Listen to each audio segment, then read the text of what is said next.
ইলেকশ্যনে হাৰিছো, আমি মানুহবিলাকতো হাৰি যোৱা নাই নহয়। এতিয়া 2021ত আমি এলায়েন্স কৰিছিলোঁ, আমি জিকিছিলোঁ। 2020ত আমি চৰকাৰ গঠন কৰিলোঁ। 2021ত আমি জিকিছোঁ। ইয়াৰ পিছত বাই ইলেকশ্যন জিকিছোঁ। ইয়াৰ পিছত MCLA বাই ইলেকশ্যন জিকিছোঁ। ইয়াৰ পিছত পাৰ্লিয়ামেণ্ট ইলেকশ্যন জিকিছোঁ। গতিকে যেতিয়া এলায়েন্স, ইয়াত এলায়েন্সটো মেটাৰ কৰে বেছিভাগ। তো আদাৰৱাইজ ইয়াত অকলে বহুতে মানে অকলে ইলেকশ্যন খেলিবলৈ সাহস নকৰে। কিন্তু এইবাৰ পৰিৱেশটো তেনেকুৱা আছিলে যে UPPLে আমি নিজৰ নীতি আদৰ্শৰ ওপৰত আধাৰত থাকি নিজৰ উদ্দেশ্য আৰু ৰাজনৈতিক দল গঠন কৰাৰ যিটো এটা দীঘলীয়া এটা মিছন আৰু ভিজন আছে, ইয়াৰ ওপৰত আমি বেছ কৰি পেলাই নিৰ্বাচন খেলিছোঁ। আৰু সেইকাৰণে অকলে খেলিছোঁ, আমি হাৰিছোঁ। কিন্তু আমি নিজৰ দলৰ যিটো আইডিঅ'লজি, নীতি আদৰ্শ, দলৰ উদ্দেশ্য আৰু দলটো আমি খুব ভালকৈ ধৰি ৰাখিছোঁ। ইলেকশ্যনত হাৰা জিকা থাকে, কিন্তু একবাৰ হাৰাই সদায় চিৰদিন হাৰা নহয়। একবাৰ হাৰিব, একবাৰ জিকিব, সেইটো ৰাজনীতিত ইতিহাসটো চালে চবেই দেখিবলৈ পাব। গতিকে ইলেকশ্যনে হাৰিছোঁ, আমি মানুহবিলাকতো হাৰি যোৱা নাই নহয়। আমাৰ বহুত অপশ্যনছ আছে, বহুত এজেণ্ডা আছে, বহুত অল্টাৰনেটিভ চিন্তা কৰিব পৰা বা আমাৰ যিবিলাক ইছ্যুজ আছে, সেই ইছ্যুজবিলাকক লৈ পেলাই বিভিন্ন এজেণ্ডা লৈ কাম কৰিব পৰা আমাৰ সুযোগ আছে। গতিকে আজিৰ সময়ত UPPLে ইলেকশ্যনে হাৰিছে, UPPL দলে হাৰা নাই। UPPL দল হিচাপে আমি ইলেকশ্যনত আমি এইটো ইলেকশ্যনত হাৰিছোঁ।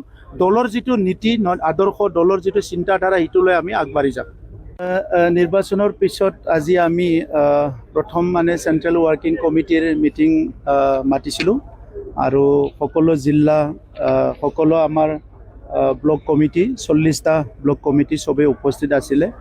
আৰু BTCৰ বাহিৰৰ ডিষ্ট্ৰিক্ট এটাও ইয়াতে জড়িত আছিলে। আমি বিশেষকৈ দলীয় কথাবিলাক পাতিছোঁ আৰু নিৰ্বাচনৰ ফলাফলৰ বিষয়টো লৈ পেলাই ইতিমধ্যে পৰ্যালোচনা বহুত জেগাত হৈ গ'ল।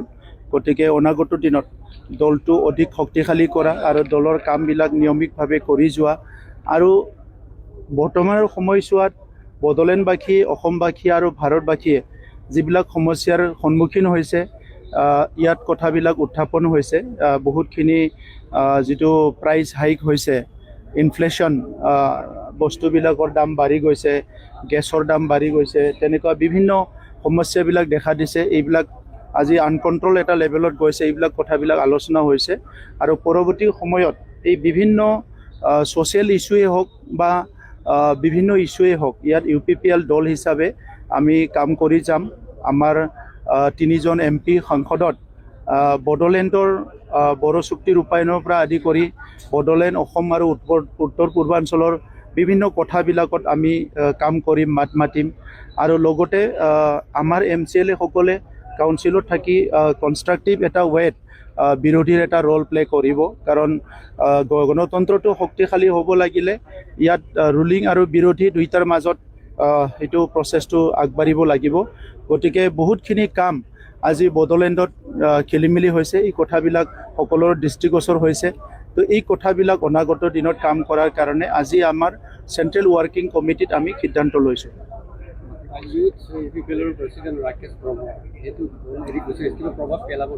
নাই, একো প্ৰভাৱ নপৰে। কাৰণ দলটোতো তেনেকুৱা চলি থাকে, দলত অহা যোৱা হৈ থাকে।